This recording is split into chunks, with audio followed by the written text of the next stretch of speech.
Shalom saudara yang dikasihi dalam nama Tuhan. Renungan hari ini Rabu 30 November 2022. Renungan hari ini diberi judul Hidup dengan Kuasanya. Tertulis di dalam 2 Korintus pasal 10 ayat yang keempat, demikian firman Tuhan. Karena senjata kami dalam perjuangan bukanlah senjata duniawi, melainkan senjata yang diperlengkapi dengan kuasa Allah yang sanggup untuk meruntuhkan benteng-benteng.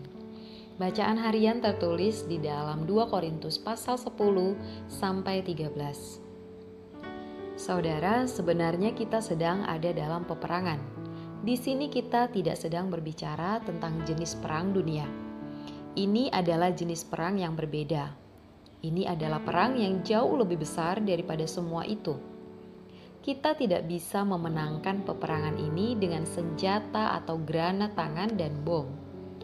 Nenek moyang kita telah mengobarkan perang melawan penjajah dengan senjata-senjata itu. Pemenang Perang Dunia Kedua, seperti Churchill katakan, dengan darah, kerja keras, keringat, dan air mata. Sesuai dengan ayat tersebut, kita bukan berperang melawan musuh, darah, dan daging. Ini adalah perang yang jauh lebih berbahaya dan mematikan. Pertempuran ini tidak melawan darah dan daging, tetapi melawan kekuatan yang jauh lebih besar daripada kebanyakan orang bayangkan. Ini adalah perang melawan setan dan pasukan roh-roh jahat. Rasul Paulus membuat itu menjadi sangat jelas.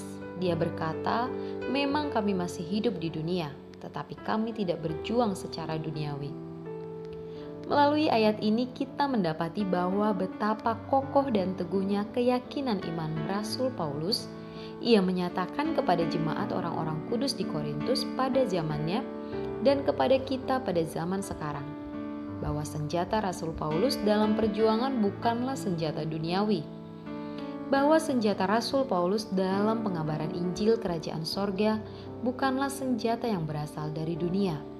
Senjata yang dipergunakan oleh Rasul Paulus dalam pemberitaan firman Tuhan adalah senjata-senjata yang diperlengkapi dengan kuasa ilahi, yaitu ikat pinggang kebenaran, baju zirah keadilan, kasut kerelaan, perisai iman, ketopong keselamatan, dan pedang roh, yaitu firman Tuhan. Rasul Paulus sangat meyakini bahwa semuanya itu berkuasa meruntuhkan segala benteng duniawi. Rasul Paulus dapat dengan mudah mematahkan setiap siasat orang, bahwa ia dapat merubuhkan setiap kubu yang dibangun oleh keangkuhan manusia, yaitu kubu-kubu duniawi yang dibangun untuk menentang pengenalan akan Tuhan. Dengan kuasa tersebut, pada ayat 5 dan 6, Rasul Paulus dapat memenangkan banyak jiwa yang percaya kepadanya.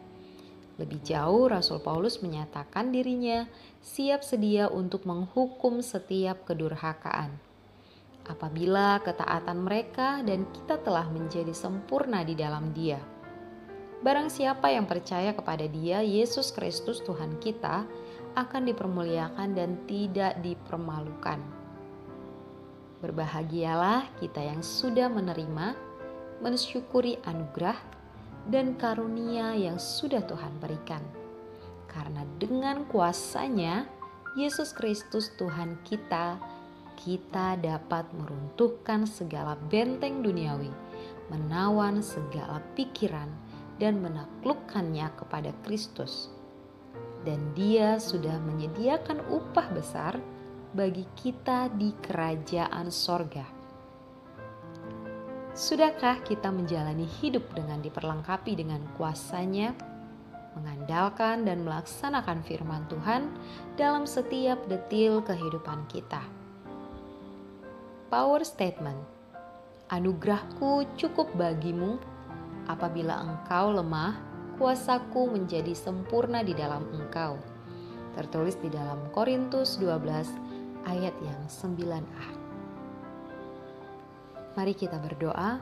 Bapa, kami bersyukur atas kuasa, atas anugerah dan karunia pemberian-Mu.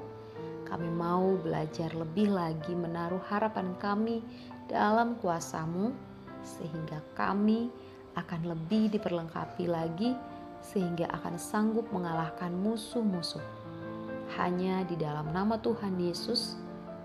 Amin.